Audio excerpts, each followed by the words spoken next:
Cada vez que hablaba con Keynes, sentía que mi vida estaba en sus manos. Raramente terminaba sintiéndome algo diferente a un estúpido frente a él. Una cita del filósofo Bernard Russell, considerando uno de los hombres más sabios del siglo XX.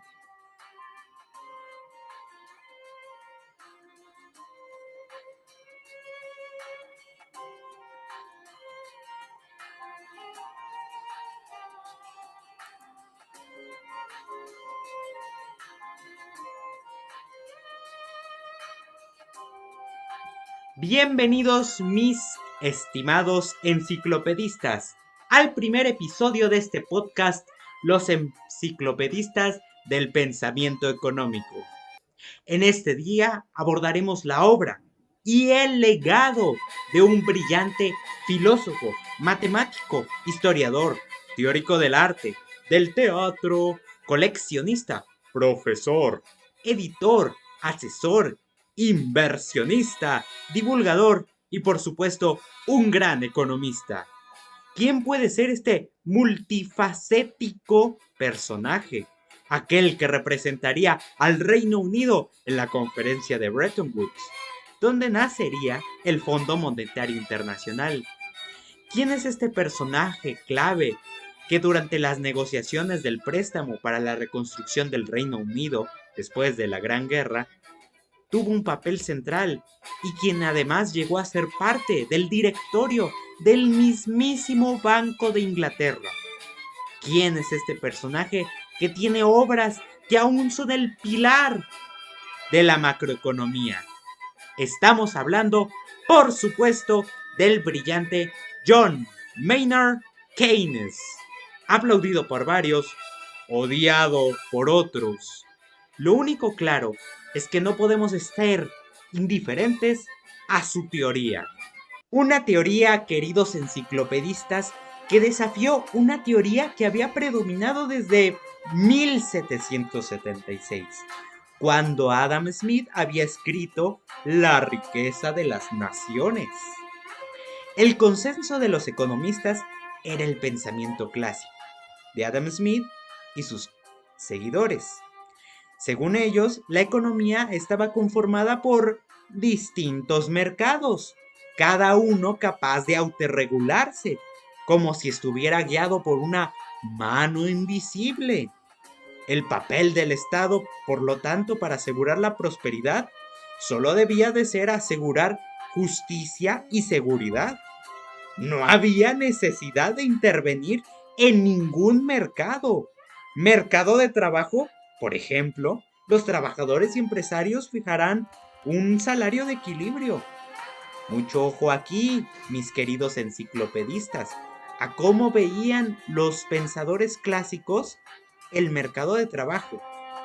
Los trabajadores ofrecen su fuerza de trabajo. Ellos son la oferta. Los empresarios la demandan. Ellos son la demanda.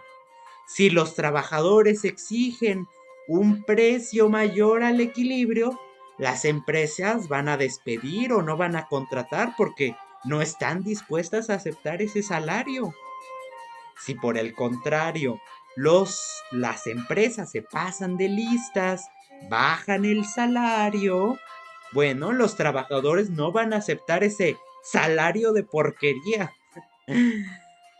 Por lo que parece que cualquier desviación del precio de equilibrio va a tender a llevarlo de regreso al precio de equilibrio, ¿no? El problema del desempleo es algo que significa que los trabajadores no están dispuestos a aceptar el salario de equilibrio. El desempleo es una cuestión voluntaria, ¿no? Así como los médicos no pueden usar la lógica macroscópica para estudiar los problemas microscópicos, al final se descubrió que la economía tampoco puede aplicar la lógica microeconómica para explicar los fenómenos macroeconómicos como los que ocurren en el mercado laboral. Ya desde 1913, el británico Arthur Pigou había advertido que existía un desempleo involuntario. Hay veces que los trabajadores están dispuestos a ofrecer más fuerza de trabajo de las que las empresas están dispuestas a demandar. Así que el desempleo no siempre es una cuestión voluntaria. Aunque la verdadera advertencia de que el desempleo no es solo una cuestión de salario o una cuestión voluntaria llegó en el catastrófico 1929. El colapso financiero de 1929 llevó a una gran caída de la demanda de productos. Presten atención, enciclopedistas, a este efecto dominó. La caída en la demanda de los productos lleva a que las empresas tengan pérdidas, no puedan producir lo mismo. Un pequeño paréntesis. Cuando una empresa tiene pérdidas, Keynes señala que tienen tres opciones. O asumen las pérdidas, o cierran, o reducen sus costos variables. Casi siempre elegirán la tercera. Y casi siempre el costo variable que reducen es el del trabajo. Despiden, dejan de contratar y o reducen el salario. Al afrontar la caída de la producción con despidos, reducción de sueldos o dejar de contratar, las empresas también reducen otra vez la demanda, ya que los trabajadores con su salario se convertían después en la demanda de los productos que las empresas producían. Por lo que nuevamente las empresas ven que nadie está demandando sus productos, tienen que afrontar pérdidas y vuelven a tener que reducir los costos variables. Y entramos en un círculo vicioso. El resultado, potencias industriales como Estados Unidos o Alemania terminan perjudicadas. El desempleo no para de crecer. Desesperación, pobreza. Los felices años 20 se convirtieron en un caos. Los economistas clásicos ante este caos dicen, esperen, el mercado se autorregulará. Los trabajadores ahora aceptarán un salario menor y el desempleo desaparecerá. La realidad es que las empresas no aceptarían más trabajadores, aunque estuvieran dispuestos a trabajar por un salario menor, porque nadie demanda lo que producen. Así que ¿para qué quieren trabajadores? Aún así, el Departamento del Tesoro y la Reserva Federal sigue confiando en la teoría clásica de la economía, porque no había otra. ¿Cuál será la otra? ¿Habrá otra? Claro que sí, había otra opción, otra teoría. Keynes tenía una solución, pero exigía la intervención de un tercer actor en el mercado laboral, el Estado. Atención a la teoría, enciclopedistas. El círculo vicioso de caída de la producción, después solucionándolo con desempleo, pero que en realidad vuelve a reducir la demanda y vuelve a reducir la producción y así reduce el desempleo. ¿Qué pasaba si aparecía de repente una nueva demanda? Al elevarse la demanda, las empresas se verían incentivadas a producir más, por lo que contratarían más trabajadores, que al cobrar su salario demandaban más productos, incentivando así nuevamente a las empresas a producir y el círculo se repetiría. Ya no es un círculo vicioso, ahora es un círculo virtuoso. Este es el efecto multiplicador en acción. Pero ¿quién puede de repente elevar la demanda? ¿Quién tiene esa capacidad para, digamos, endeudarse aún en una crisis? ¿Quién puede demandar proyectos tan grandes que eleven la producción lo suficientemente significativamente? El Estado. La teoría de Keynes habla de un Estado que sí debe intervenir más allá de la justicia o la seguridad. Y aquí, queridos enciclopedistas, se pone el keynesianismo en acción. ¿Les suena el New Deal? Es solo un ejemplo de esta teoría puesta en marcha.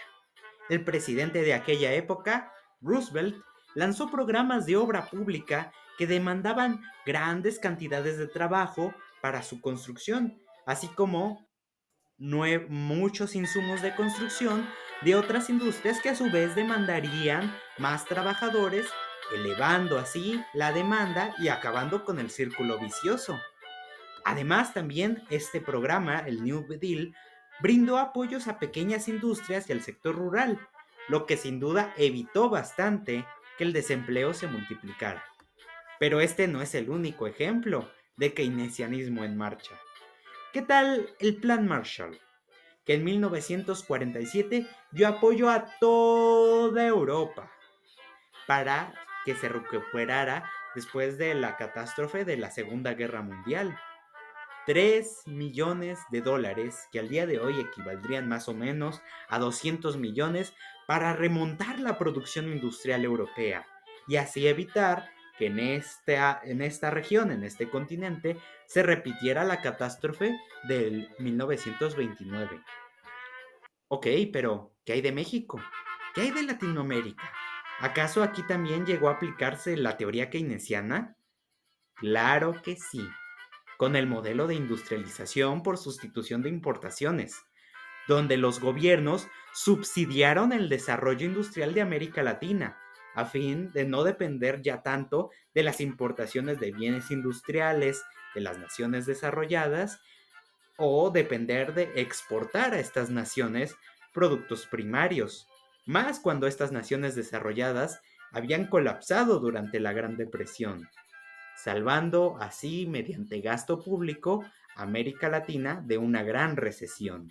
Desafortunadamente, Keynes falleció. Los economistas analizan los recursos escasos y la vida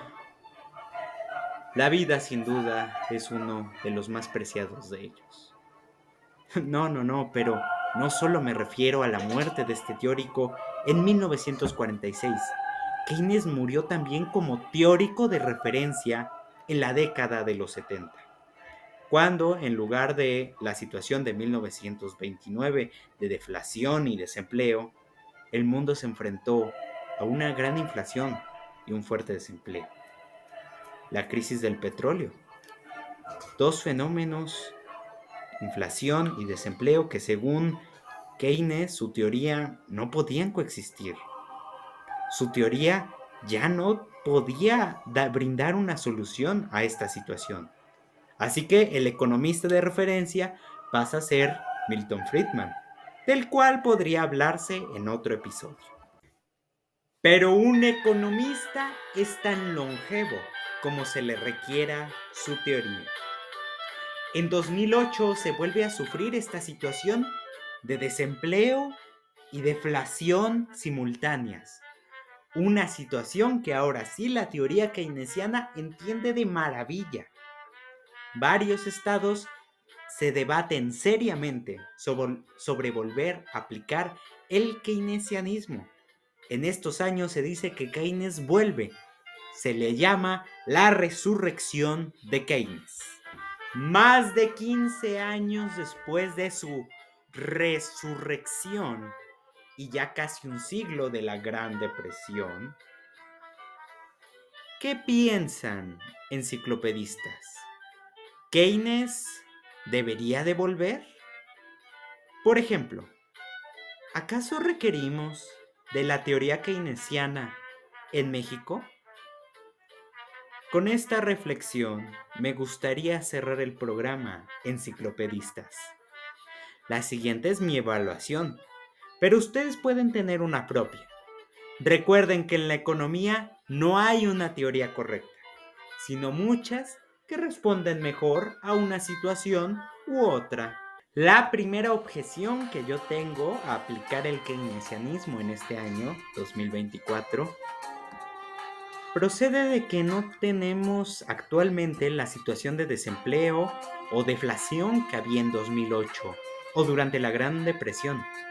Sobre el desempleo, de acuerdo con datos del INEGI al año actual, 2024, la tasa de desempleo se ubica alrededor del 2.67%, por debajo de la tasa natural de desempleo, que está en el 3%.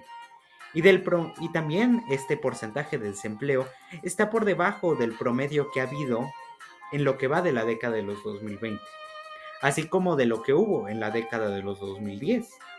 Así que hay un desempleo reducido.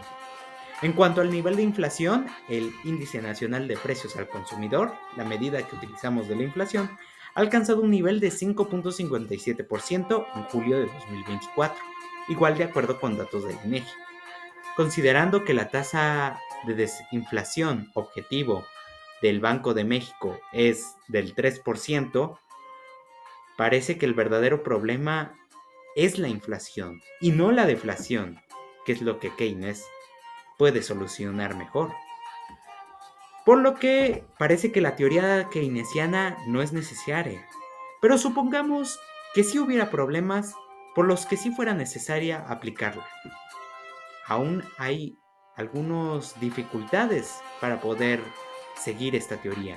Verán, les había comentado, queridos enciclopedistas, que el Estado, para Keynes, puede ser el revitalizador de la demanda y, en consecuencia, de la producción, porque puede asumir mejor las deudas. Pero tampoco puede asumir deudas infinitamente. También tiene un límite. Generalmente este límite es señalado como que las deudas no deben de alcanzar el 60% del valor del PIB, por lo que resulta bastante desafortunado que, de acuerdo con estimaciones, por ejemplo, del BBVA, parezca que el valor de las deudas alcancen el 50.8% del PIB para fin de este año.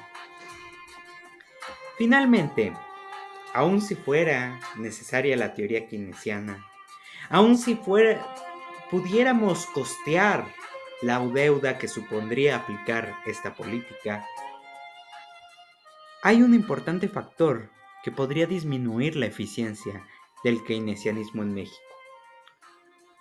El gasto público, que debe terminar en obras públicas o en cualquier mecanismo que eleve la demanda, entre medias, puede desviarse por corrupción. Por lo que resulta contraproducente que, de acuerdo con la Organización de Transparencia Internacional, se advierta que en México este año tiene un índice de corrupción de 31, sin cambios respecto al año pasado.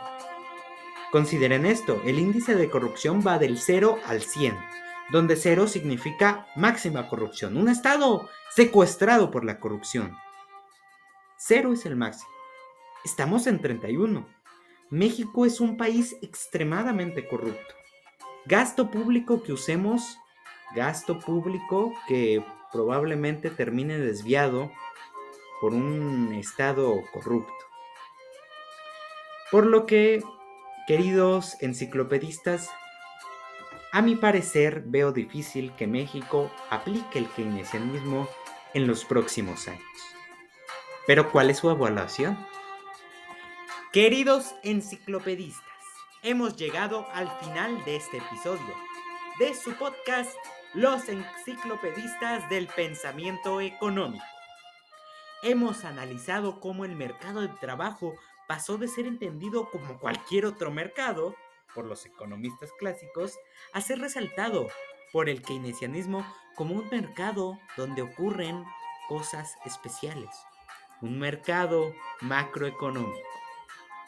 Además, Keynes ha destacado la importancia que tiene el gasto público, que funciona como un catalizador de la producción, que después, a través del efecto multiplicador desencadenado por los consumidores, quienes son los trabajadores cuando cobran su sueldo, pueden salvar a una economía de la deflación y el desempleo. Este episodio nos invita a entender que no hay teoría que pueda aplicarse por siempre. La economía es un mundo en el que aún quedan muchos aspectos por conocer y situaciones que pueden desajustar cualquier teoría de un momento a otro. Así como la crisis de 1929 acabó con la supremacía del modelo clásico y la crisis de los años 70 con la supremacía de los keynesianos, habrá alguna otra situación que acabe con la supremacía de cualquier otra teoría. A lo que voy, enciclopedistas, es que no se deben casar con una teoría económica. Vean las teorías económicas más como una herramienta dentro de una caja de herramientas. Pueden contar con cualquiera para analizar cada situación, como yo hace un momento he analizado un poco la situación de México en 2024. Igualmente, no se casen con solo un área del conocimiento. Keynes dejó otra importante lección, una más personal. Un economista no debe ser solo un economista. Así que, enciclopedista, conoce 1000 teorías, conoce 1000 ciencias y te aseguro que serás de los mejores economistas que tendremos en nuestras enciclopedias. Muchas gracias y hasta la próxima.